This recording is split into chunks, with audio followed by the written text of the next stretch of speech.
The work done in joule in increasing the extension of a spring of stiffness 10 Newton per centimeter from 4 centimeter to 6 centimeter. तो work done joule में हुआ है ना. कितना work done हुआ वो हमें पता करना है. क्या करना है? इंक्रीज करना है. किसका इंक्रीज करना है? तो एक्सटेंशन स्प्रिंग का ऑफ स्टिफनेस दिया है यहाँ पे. स्टिफनेस का क्या मतलब हुआ? मतलब वैल्यू ऑफ के है ना, वैल्यू ऑफ के. अच्छा, ज़्यादा वैल्यू ऑफ के, हायर वैल्यू ऑफ के, इसका मतलब ये जो स्प्रिंग है इसको ज़्यादा फोर्स लगेगा एक्सटेंड करने के लिए, एक्सटेंशन लाने के लिए.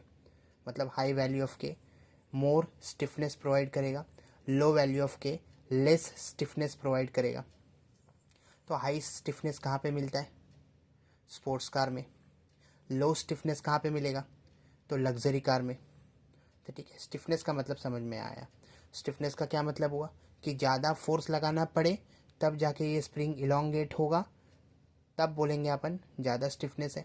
लेकिन अगर कम फोर्स लगाना पड़े तो भी ये इलोंगेट हो जाए तो इसका मतलब स्टिफनेस कम है, मतलब के की वैल्यू कम है. तो ठीक है, वर्क डन हमें निकालना है. तो पहले तो जो दिया है 10 न्यूटन पर सेंटीमीटर, इसका एसआई यूनिट में कन्वर्ट करो. तो 10 मतलब के equals to 10 into 100 Newton per metre. अब ये क्या हो जाएगा ना, सिंपल मल्टीप्लाई करो. तो मैंने देखा 1 2 3 0 1 2 3 0 newton per metre. So we got the value of K. अब के की वैल्यू आ गया तो इसको वर्क डन में निकालो. वर्क डन का मतलब क्या हुआ? Change in elastic potential energy है ना. तो वो क्या होता है हाफ के x2 माइनस x1, x2 का स्क्वायर x1 का स्क्वायर. ठीक है, अब यहाँ पे देखना, ये हाफ के की वैल्यू बोलो, ये वाला उठा के डाल दो 1 1 2 3 0. ठीक है, x2 बोलो क्या है?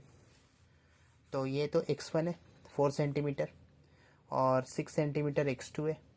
लेकिन 4 सेंटीमीटर को मीटर में कन्वर्ट करोगे तो क्या लिखना पड़ेगा?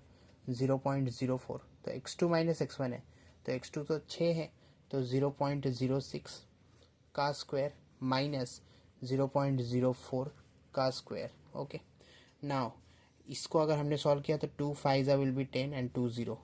सो दिस गॉट 500 एंड 0.10 का स्क्वायर होता है 2 0. 6 का स्क्वायर विल बी 36 माइनस 0.10 का स्क्वायर होता है 2 0. 4 का square will be 16.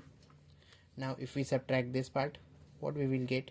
We will get 0.0036, 0.0016. 6 minus 6 is 0, 3 minus 1 is 2, 0 0, 0.0020. ठीक है, अब क्या करो ना, सिंपल 500 को मल्टीप्लाई करो इसका सब्ट्रैक्शन जो आया उसके साथ. तो क्या आया? 0.002. ठीक है, 0.002.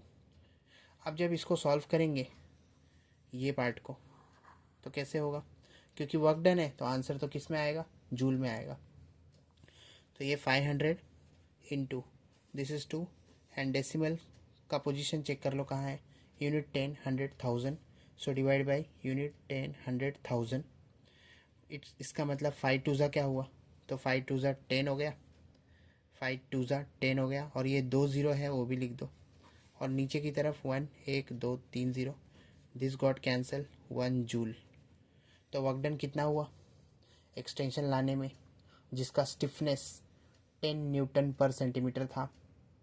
तो वर्क डन हुआ 1 जूल. ऑप्शन ए सही जवाब.